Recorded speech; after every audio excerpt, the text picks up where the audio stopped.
Chapter 3. Grover unexpectedly loses his pants. Confession time. I ditched Grover as soon as we got to the bus terminal.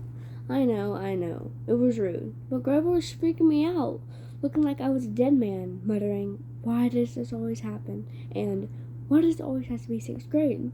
Whenever he got upset, Grover's bladder acted up. So I wasn't surprised when, as soon as we got off the bus, he made me promise to wait for him, then made a beeline for the back restroom. Instead of waiting, I got my suitcase, slipped outside, and caught the first taxi uptown, East 104th and 1st. I told the driver, "A word about my mother before you meet her. Her name is Sally Jackson, and she's the best person in the world, which just proves my theory that the best people have the rottenest luck. Her own parents died in a plane crash when she was 5, and she was raised by an uncle who didn't care much about her. She wanted to be a novelist, so she spent high school working to save enough money for college and a good creative writing program. Then her uncle got cancer, and she had to quit school her senior year to take care of him. After he died, she was left with no money, no family, and no diploma. The only good break she ever got was meeting my dad. I don't have any memories of him, just a sort of warm glow, maybe the barest trace of a smile. My mom doesn't like to talk about him because it makes her sad. She has no pictures. See, they weren't married. She told me he was rich and important and the relationship was a secret. Then one day he set across the Atlantic on some important journey and he never came back. Lost at sea, my mom told me, not dead, lost at sea. She worked odd jobs, took night classes to get her high school diploma, and raised me on her own. She never complained or got mad, not even once, but I knew I wasn't an easy kid. Finally, she married Gabe Ugliano, who was nice the first 30 seconds we knew him, then showed his true colors as a world-class jerk. When I was young, I nicknamed him Smelly Gabe. I'm sorry, but it's the truth. The guy reeked like moldy garlic pizza wrapped in gym shorts. Between the two of us, we made my mom's life pretty hard. The way Smelly Gabe treated her, the way he and I got along, well, when I came home is a good example.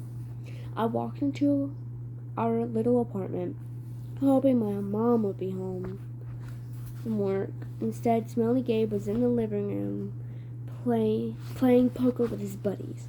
The television blared ESPN. Chips and beer cans were strewn all across the carpet. Hardly looking up, he said around his cigar, "So you're home. Where's my mom?" "Working," he said. "Got any cash?" That was it. No welcome back, good to see you. How has your life been the last 6 months? Gabe had put on weight. He looked like a tuskless walrus in thrift store clothes. He had about 3 hairs on his head, all combed to his bald scalp, as if that made him handsome or something. He managed the electronics Megamart in Queens, but he stayed home most of the time. I don't know why he hadn't been fired long before. He just kept on collecting paychecks, spending the money on cigars. That made me nauseous, and on beer, of course, always beer. Whenever I was home, he expected me to provide his gambling funds. He called it our guy secret, meaning if I told my mom, he would probably punch my lights out. "I don't have any cash," I told him. He raised a greasy eyebrow. Gabe could sniff out money like a bloodhound, which was surprising since his own smell should have covered up everything else. "We took a taxi from the bus station," he said.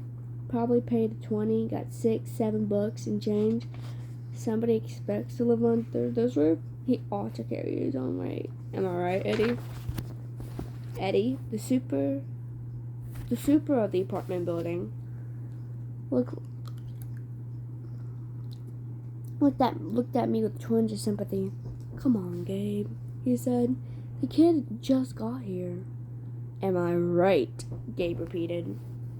Eddie scowled into his bowl of pretzels. The other two guys passed gas in harmony. Fine, I said. I dug a wad of cads out of my pocket and threw the money on the table.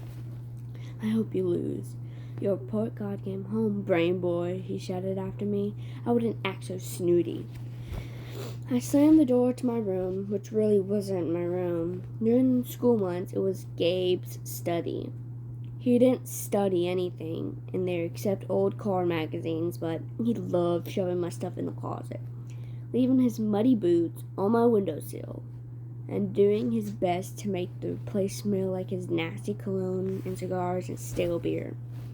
I dropped my suitcase on the bed. Home sweet home.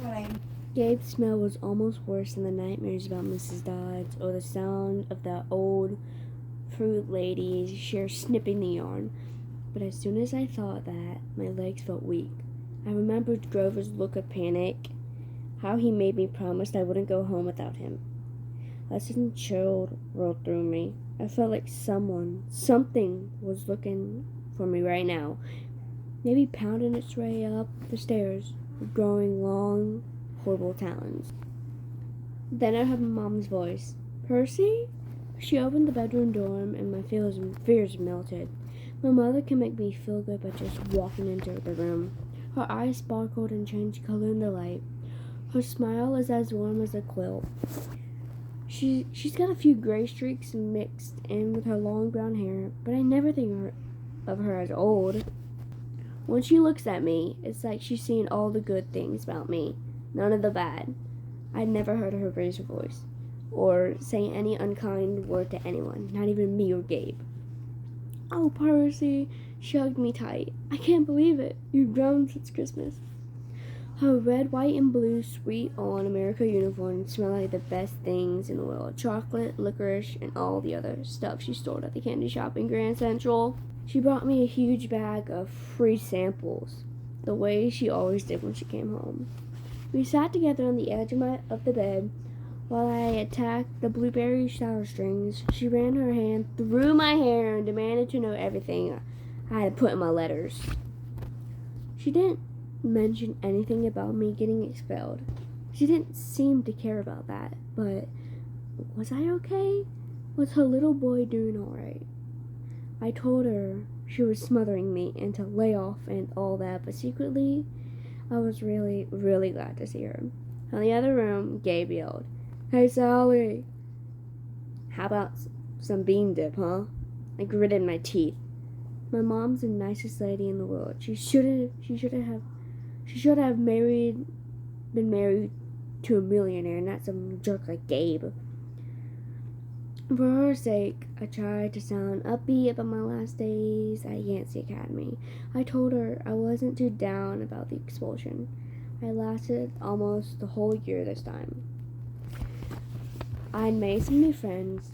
I've done pretty well in Latin, and honestly, the fights hadn't been as bad as the headmaster said. I liked Yancey. I really did. I put such a good spin on the year. I almost convinced myself. I started choking up, thinking about Grover and Mr. Brunner. Even Nancy Bobafett suddenly didn't seem so bad. Until that trip to the museum. What? My mom asked. Her eyes tugged at the conscious, trying to pull out the secrets. Did something scare you? No, Mom. I felt bad lying. I wanted to tell her about Mrs. Dodge and the 3 old ladies with the yarn, but I thought it would sound stupid. She pursed her lips. She knew I was holding back, but she didn't push me. I have a surprise for you, she said. We're going to the beach. My eyes running. Montauk? 3 nights, same cabin. When? She smiled as soon as I get changed. Couldn't believe it. My mom and I hadn't been to the Montauk the last 2 summers. Gabe said there wasn't enough money.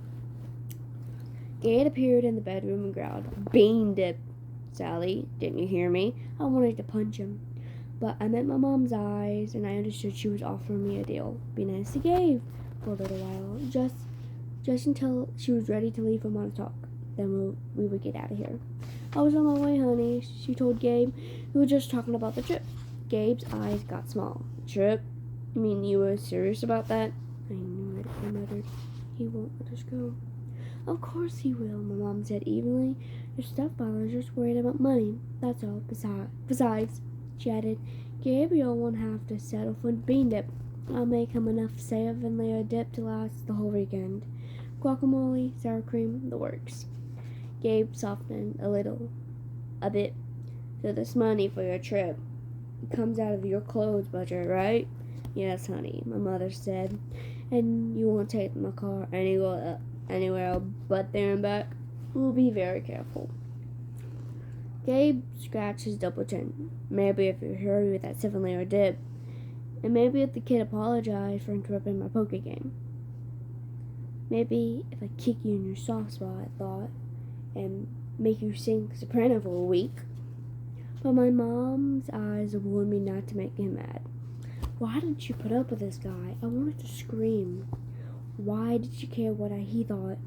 I'm sorry, I muttered. I'm really sorry for interrupting your incredibly important poker game. Please go back to it right now. Gabe's eyes narrowed. His tiny brain was probably trying to detect sarcasm in my statement. Yeah, whatever, he decided. He went back to his game. Thank you, Percy, my mom said. Once we get to more talk, we'll talk more about whatever you forgot to tell me, okay? For a moment, I thought I saw anxiety in her eyes, the same fear I'd seen in Grover during the bus ride, as if my mom felt an odd chill in the air. But then her smile returned, and I figured I must have been mistaken. She ruffled my hair and went to make Gabe his 7-layer dip. An hour later, we were ready to leave.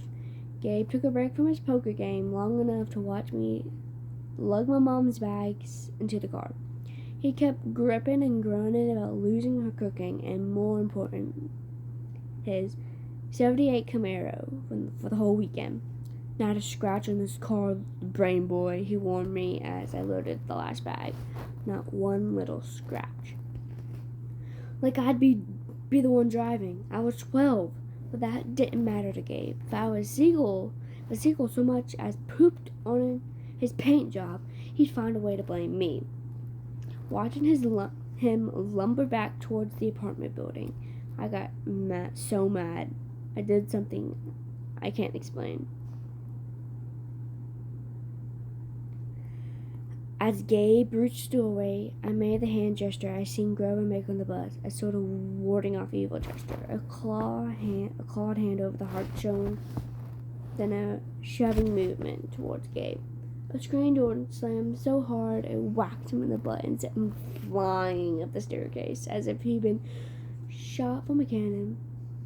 Maybe it's just the wind or some freak accident with the hinges, but it didn't stay long enough to find out. I got into the Camaro and told my mom to step on it. Our rental cabin was on the South Shore, way out at the tip of Long Island. It was a little pastel box with faded curtains half sunken into the dunes. There was always sand in the sheets and spiders in the cabinets. And most of the time, the sea was too cold to swim in. I loved the place. We've been going there since I was a baby. My mom had been going even longer. She never exactly said, but I knew why the beach was special to her. It was a place where she met my dad. As we got close to Montauk, she seemed to grow younger, years of worry and work disappearing from her face. Her eyes turned the color of the sea. We got there at sunset, opened all the cabin's windows, and we went through our usual cleaning routine. We walked on the beach, fed blue corn chips to the seagull, and munched on blue jelly beans, blue saltwater taffy, and other free samples my mom had brought from work.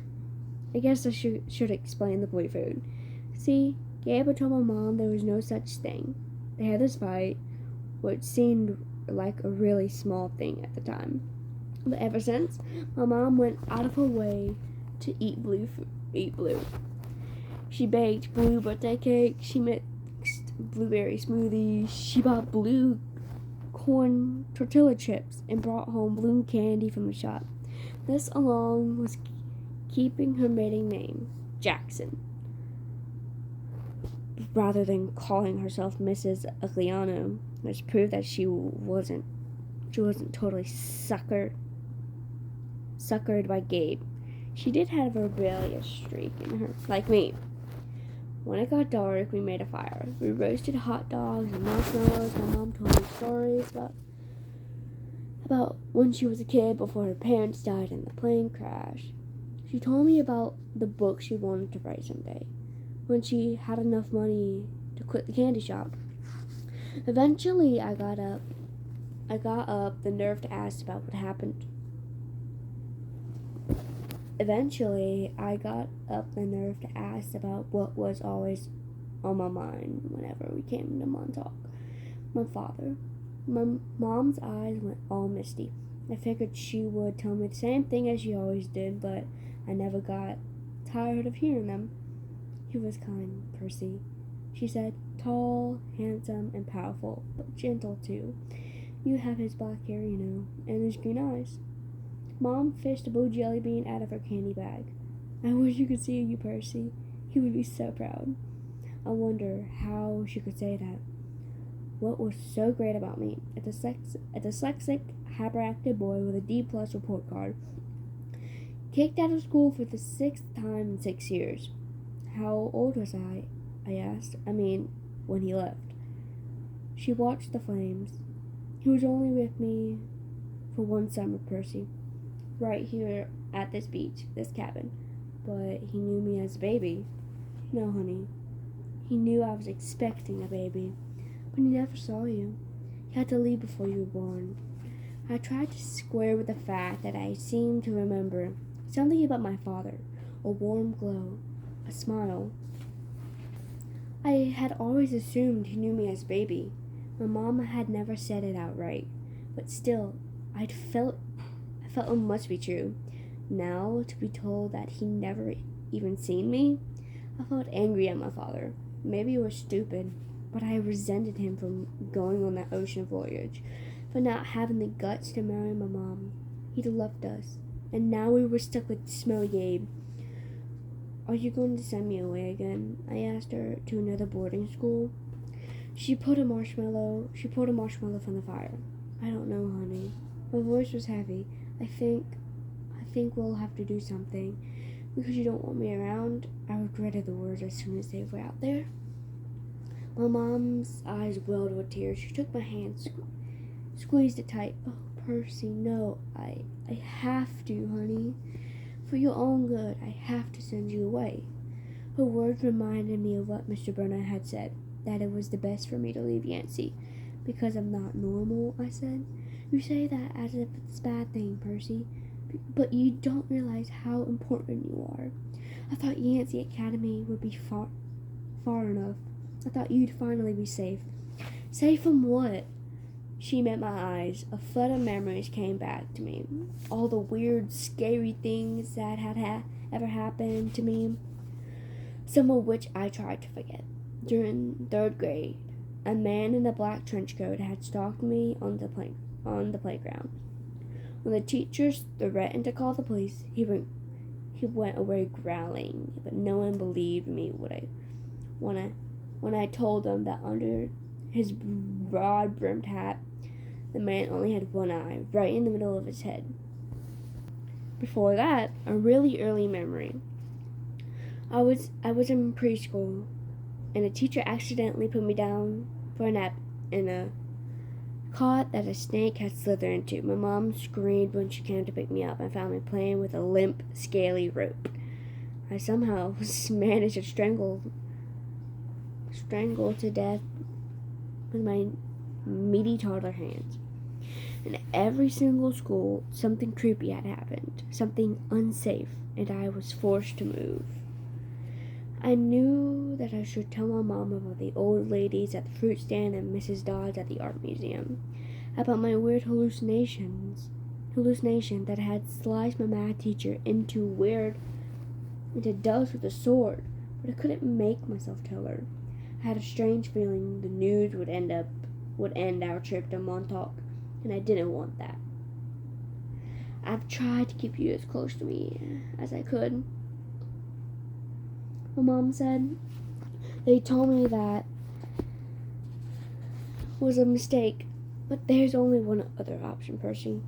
The place your father wanted to send you, and I just couldn't stand to do that. My father wanted me to go to a special school, not a school, she said softly. A summer camp. My head was spinning. Why would my dad, who hadn't even stayed around long enough to see me born, talk to my mother about a summer camp? And if it was so important, why hadn't she ever mentioned it before? I'm sorry, Percy, she said, seeing the look in my eyes, but I can't talk about it. I couldn't send you to that place. It might mean saying goodbye to you for good. For good, but it's only a summer camp. She turned toward the fire, and I knew from her expression that if I asked her any more questions, she would start to cry. That night, I had a vivid dream. It was storming on the beach, and two beautiful animals, a white horse and a golden eagle, were trying to kill each other at the edge of the surf. An eagle swooped down and slashed at the horse's muzzle with its huge talons. The horse reared up and kicked the eagle's rings. As they fought, the ground rumbled, and a monstrous voice chuckled somewhere beneath the earth, goading the animals to fight harder. I ran toward them, knowing I had to stop them from killing each other, but I was running in slow motion. I knew I would be too late. I saw the eagle dive down, its beak aimed at the horse's wide eyes, and I screamed, "No!" I woke up with a start. Outside, it really was storming, the kind of storm that cracked trees and blow down houses. There was no horse or eagle on the beach, just lightning making false daylight, and 20-foot waves pounding the dunes like artillery. With the next thunderclap, my mom woke up. She sat up, eyes wide, and said, "Hurricane." I knew that was crazy. Long Island never sees hurricanes this early in the summer, but the ocean seemed to have forgotten. Over the roar of wind, I heard a distant bellow, an angry, tortured sound that made my hands stand on the end. Then a much closer noise, like mallets in the sand, a desperate voice, someone yelling, pounding on a cabin door. My mother sprang out of bed in her nightgown and threw open the lock. Grover stood framed in the doorway against the backdrop of pouring rain, but he wasn't exactly Grover. "Searching all night," he gasped. "What were you thinking?" My mother looked at me in terror, not scared of Grover, but of why he'd come. "Percy," she said, shouting to be heard over the rain, "what happened at school? Why didn't you tell me?" I was frozen, looking at Grover. I couldn't understand what I was seeing. "Ozuka ala toi," he yelled. "It's right behind me. Didn't you tell her?" I was too shocked to register that he had just cursed in ancient Greek, and I understood him perfectly. I was too shocked to wonder how Grover had gotten himself here in the middle of the night, because Grover didn't have his pants on, and where his legs should be. My mom looked at me sternly and talked in a tone she'd never used before. "Percy, tell me now." I stammered something about the old ladies at the fruit stand and Mrs. Dodds, and my mom stared at me, her face deathly pale in the flashes of lightning. She grabbed her purse, tossed me my rain jacket, and said, "Get to the car, both of you. Go."